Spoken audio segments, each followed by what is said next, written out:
سەرەڕای ناڕەزایی پەرلەمانتارانی سەربەخۆ و بەشێک لە لایەنە سیاسیەکان بەرەبەیانی ڕۆژی دووشەممە ئەنجومەنی نوێنەرانی عێراق دەنگیدا لەسەر هەمواری سێمی یاسای هەڵبژاردنەکان.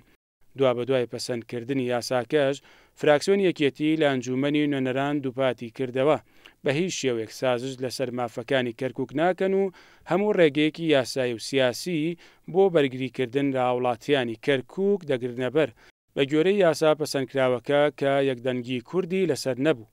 دەبێت هەڵبژاردننی ئەنجومەنی پارێزگاکان لەسەر بنەمای ساندیگۆ 1.7 پێشکۆتای ئەمساڵ بکرێت. شانبەشانی فراکسیۆن یەکێتی هەفتە پەرلەمانتاری سەربەخۆ و پەرلەمانتاری بەشێک لە فراکسیۆنەکان ناڕەزاییان دژی یاساکە دەربڕی و لە کاتی دەنگدان لەسەر هەمواری یاسای هەڵبژاردن هەوڵی ڕاگررتنی کۆبوونەوەکاندا. اقعد مكانك. يدخلون العسكر هذا اخلال. بەو هۆیە سەرۆکی ئەنجومەنی نوێنەران هەوڵیدا لە ڕێگەی هێزی پاسەوانی ئەنجومەنی نوێنەرانەوە بیان کاتە دەرەوەی کۆبوونەوەکە.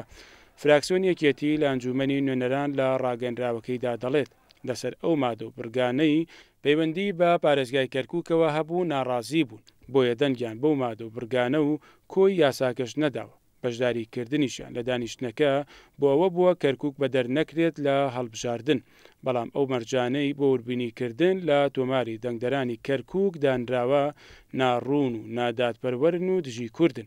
ڕاشی گەیاندووە تا دوا هەوڵی خۆیان لە بەرژەوەندی کەرکووک کار دەکەن، بەڵام هێزە کوردستانیەکان بە یەک هەڵوێست مامەڵەیان لەگەڵ ئەو پرسە گرنگە نەکرد.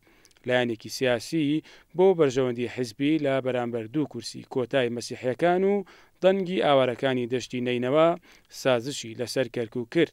لەلایەکی دیکەوە لە ناسریا وڵاتیان ڕژانە سەر شەقامەکان لە دژی پەسەندکردنی ئەو یاسایە و داوایان کرد هەڵبوەشێنرێتەوە. فراکسیۆنی ئیمتیدادیش لە ئەنجومەنی نوێنەران ڕایگەیان لەسەر هێنانە ناوەی هێزی ئەمنی بۆ ناوهۆڵی دانیشتنی ئەنجومەنی نوێنەران و کردنە دەرەوەی پەرلەمانتارانی سەربەخۆ و ناڕازی لە یاسای هەڵبژاردن. لە دادگای باڵای فدراڵی عێراق سکاڵا لەسەر محەممەد حەلبوسی سەرۆکی ئەنجومەنی نوێنەران تۆمار دەکەن.